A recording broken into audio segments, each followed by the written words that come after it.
So my wife and I just bought a 60-foot research trawler that was damaged in a hurricane. It's bad. You can feel it on the outside. It's soft, it's bad. Who's next? Damage. He tries to gaslight me all the time. It's not mold, it's just black dust. On the surface, the boat looked to be in really good condition, especially considering 2 hurricanes had passed over it in the past decade. Naively, we arranged to have the boat towed to a boatyard, which was about 60 miles away. We figured if we could just get the boat towed 60 miles to the nearest boatyard with a big enough crane to haul it out, the rest of the work could be done there by experienced boat builders, and we wouldn't have to lift a finger.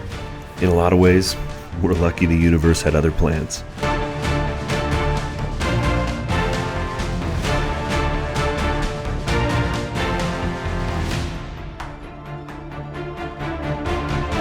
So about 3 weeks after we bought the boat, we returned back to Pine Island to start patching up some of the soft spots and the holes that were still actively taking on water. It's technically I think our 4th time out here. You gotta remember it's a 6-hour drive. We got a hotel for a week. We're going to break into this roof and I can't stop until it's closed off and sealed again. So this is the top of the flybridge. This flybridge is really, really big. It's all soft back here, but it goes all the way into there.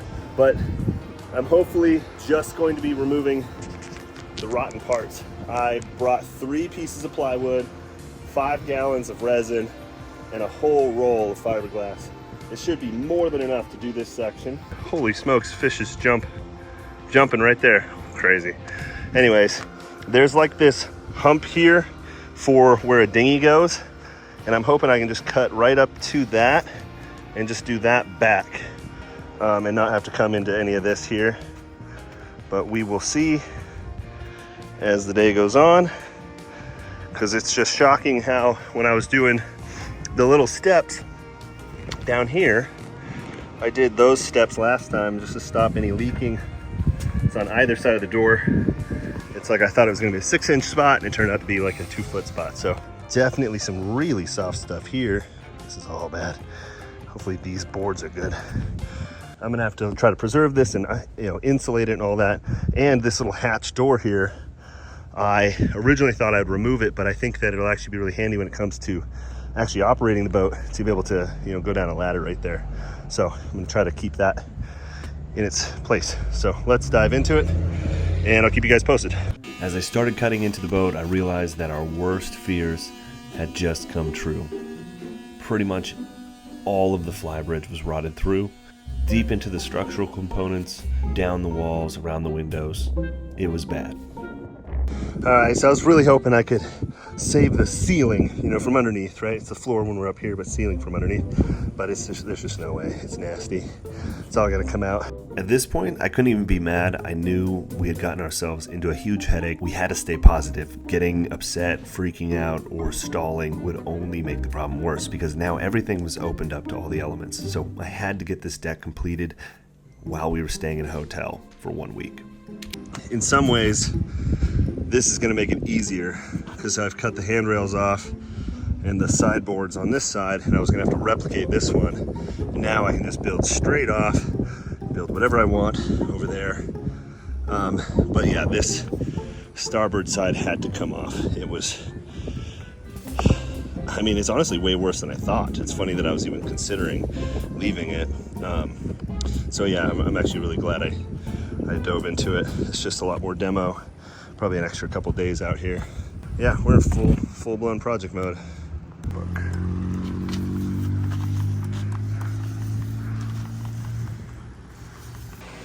Dang. So I was cutting some nails and my Sawzall popped and then popped back and it just hit the corner and shattered this whole window. Sucks. That's definitely something I did not want to have to deal with today. All right, day 4 of working, 5 of the trip, I think. So let me show you guys my progress. It's coming along, it's getting there.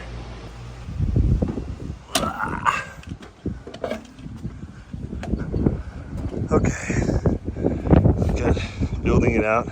Now I'm building it extra strong. It adds a little bit of weight up top, but not bad, but building it extra strong. I'm doing extra layers of fiberglass. And the reason why is because I want to be able to use that crane to lift a dirt bike up in the back and a dinghy here. I'm definitely overbuilding it. Yeah, it's coming along though. Aside from the time crunch, knowing that we had to have this done in less than a week, the other thing that made this really challenging was the unique curve of the boat. You know, it slopes on either side, almost on all sides.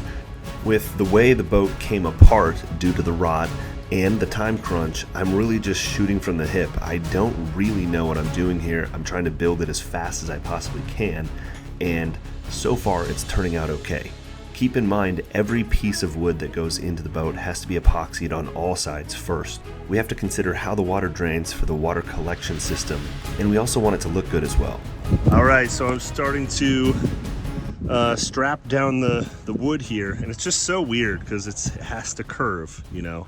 So it's like everything curves down, and then I kind of have to fill that gap in. I'm gonna have to curve that, and then hopefully water all runs to the drains like it's kind of designed to. It's coming together.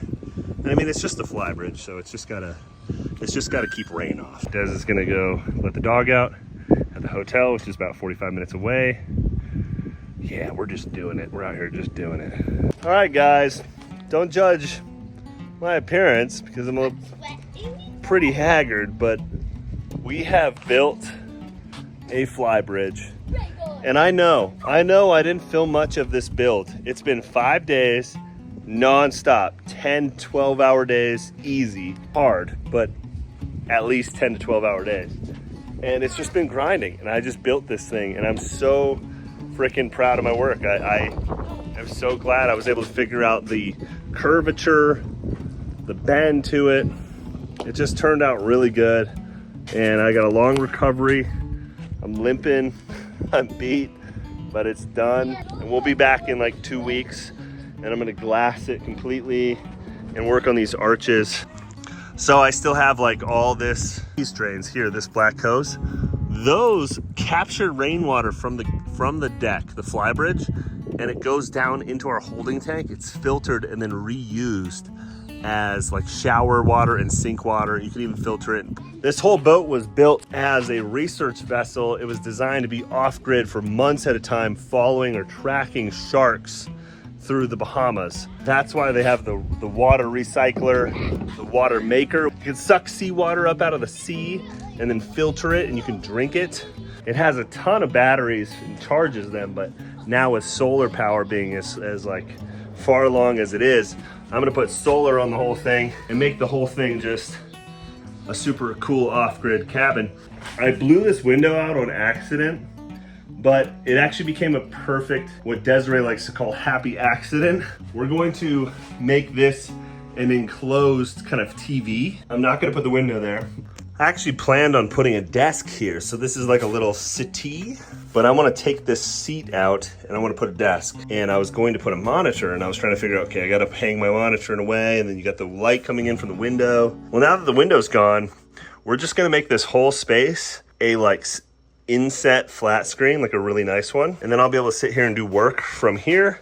I can work from anywhere in the world using Starlink, which is really cool. This will be my desk. This will be our desk. Big screen, I'll be able to turn around, and this will be our couch. Eventually, we'll have that all done up as a couch, and we'll be able to sit here on nights and evenings and enjoy some TV. It's come a really long ways. I know it looks like shit right now, but it's really come a long ways. This back deck is so cool. Can't wait to hook a marlin or big old tuna or something cool back here, but really, really proud of this deck that I built. I'm excited to get it all secured, you know, with some support underneath, but honestly, it's strong enough it doesn't even need it. But yeah, man, this boat's coming a long ways. We're freaking doing it, guys. We're doing it. And then, of course, I have to learn how to drive this thing, which is a whole other thing. But man, I am beat. I'm sunburnt, bug bitten. I'm pretty sure I got a broken toe from karate, and my body's just beat. But we did it. Let me show you what we did. We did it. We did it? Yeah. We did it? Yeah, I helped you. What? We? Yeah, I helped you. And Mom, and Sawyer. Everybody helped. Ow, son of a gun. Okay. Okay, check this out. So we got sloped on either end, mitered out with rails to run the water to the drains. And like I said, those drains, which will be back there, those put water into the holding tank, which is super cool. So what I'm gonna do, I'm gonna wait till I'm done glassing it. And then this little edge here, I'm gonna run a router that just brings water to the drain. And then I'm also gonna put an edge kind of around that side so that water doesn't run off. Won't that be cool? I know, I worked really hard. I got it all done. At this point, we're really just embracing the project. We realize that this is in our hands now. If this boat had gone to the boatyard, it would have cost us a small fortune to fix. I don't even think it would have been possible. After 7 of the most difficult and painstaking project days I think we've ever taken on, we could finally head back home to St. Augustine. But we would be back in just a few weeks to tackle the sides of the boat, which were still taking on water.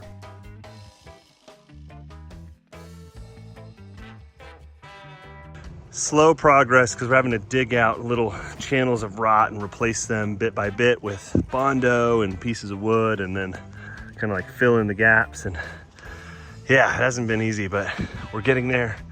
At least it's not dumping rain. The monsoon was filling the boat with rainwater, and we pumped that all out. But yeah, we're getting into some of the, obviously we're still repairing, you know, and rebuilding, but Des is starting to do some of the cosmetic stuff, which is sweet. Don't hurt yourself now. And we're getting, like, you know, these old smelly mattresses out, and we're gonna take them with us along with the smelly carpets so that we can use them as templates to get new pads made. Everything's gonna be new. Des got all the wallpaper downstairs removed, which looked really good, and I almost have everything boarded up. Like I don't know if I mentioned already, we accidentally blew that window out, but I'm gonna turn it into something really cool. That's the one window you can't actually see from the helm, so it actually doesn't really need to be there. But yeah, I mean, the boat is in, it is disheveled. It is, but it's coming along, and honestly, it really is. We've put a ton of hours, a ton of hard work into it, and it's coming together. Like, the rot went all the way up to here, but the rot finally stopped. Finally stopped. This is all bondoed in. I gotta do another layer. This is all replaced, everything. And guys, you don't even realize how much work to pick out all the rot, you know, because rot doesn't rot consistently. So there's like tough wood, and then there's obviously the rot. But yeah, and then it's gonna be a little lumpy, you know, just the way this all transitions. We have the window cutouts that Des is glassing in now, but basically all of these corners and transitions and stuff, we're gonna use fairing compound, which is almost like a Bondo, to kind of smooth out every edge. So with the kind of naked eye, you shouldn't really be able to tell too much. This goes from thicker to thinner, so like that's supposed to be like that. And then I still have to rebuild these arches, but yeah, it has just been way more work than we ever thought, but it's been really rewarding. And on top of that, I figured out a bunch of stuff with the batteries downstairs. I learned about the 32-volt system, 2 banks, 4 batteries each bank, 8 volts each totaling 32 volts. It's a 32-volt system. Pretty dope. Still got all the handrails here, which we might reinstall pretty, you know, eventually up top, but I want to polish them. This is our boat. It's gonna be dope one of these days. It's not even I can't even call it a yacht. It's a ship. It's a legit ship. Sealing up all these seams, getting rounded window curves in. These took time because we had to wrap them in fiberglass before they could go in there. A lot of rot from here all the way over on both sides this week, all in here, way down, and I got started on the arch. It has been so brutal, guys, so brutal. I mean, the heat It's like 95 degrees, crazy humid. And of course we got the kids, so it's like trying to work through it with the kiddos. But it's coming together and I'm honestly pretty happy with it. Let me show you the other side. So I got that window all wrapped in and rounded. Edge looks pretty good. And then got the curved arch here started. I got actually two pieces of the arch, so this one will just need to be boxed in, but I'm kind of using it as a template for the curve. Yeah, it's a lot more work than it looks because everything has to be epoxied on either side before it goes in, and then glued in, screwed in, bondoed in, and of course all the rod has to be removed, so it's quite a lot of work.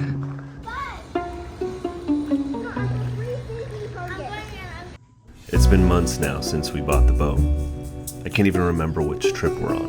But this time, we're starting to look at furnished rentals in the area so that we can spend more time at the boat. We had finally locked out the last of the leaks, at least for the most part, so the boat was no longer taking on water or rotting away. But there was still so much to do. We needed to replace the sacrificial anodes on the bottom of the boat, which hadn't been replaced in a long time. Fortunately, I had just gotten my scuba certification. My mom flew out from Washington State and we got our scuba diving licenses together, which was an amazing experience, but I haven't really dove much since, so I was eager to get in the water and give this one a try. Plus, I might as well get used to it if I'm going to be the one taking care of the boat. Oh, the dolphin. Dolphin's right there, and I'm about to dive the boat. The dark water is creepy. It is, man. What are you doing today, Max? Tell us about it. Okay, had a diver dive the boat. He scraped the bottom a bunch, but he told us that the boat had no zinc anodes on it, and that's a big deal because when you're plugged into shore power, and this is all stuff I'm just learning, there's an electrolysis effect. Dissimilar metals in the water react with salt water and electricity, and they end up giving off their zinc. What that does is it makes the components, like the brass and aluminum components, like the propellers and the shafts, brittle, and then they can break and fall apart or just corrode really fast. We hadn't planned on doing this today, but I had all my stuff with me, which is good. I ended up diving the boat yesterday, getting a measurement on the shaft diameters. And we have no zincs on there right now. Yeah, so and it's been like a zero zincs month on there at all. So the running gear is probably actually already toast because realistically speaking, the previous owners hadn't done zincs in years. So it's like it was running off of whatever little nub is left, but they're not even visible. There's nothing left anymore. And you can do serious damage within 6 weeks. So chances are all of our running gear is cooked, but we're gonna put this on. That's what we're doing today. I gotta dive, and it's creepy under there. creepy. Real creepy. Dolphins are down there. Dolphins are down there. The dolphins. Oh, dolphins. So for now, that's where we're at with things. We're considering moving down to Pine Island so we can spend more time with the boat and pay a little bit closer attention to things. I want to get better materials. I want to take our time. We're really embracing that this is our project to handle now and that we can do it. So for now, that's all I've got for you guys. Thank you so much for watching. I hope that you're enjoying this series, and it's so awesome for me to be able to share this journey. We've learned so much as a family, and we're having a ton of fun out here in Florida. Thank you so much for watching. Get some work done this week, but don't forget to live.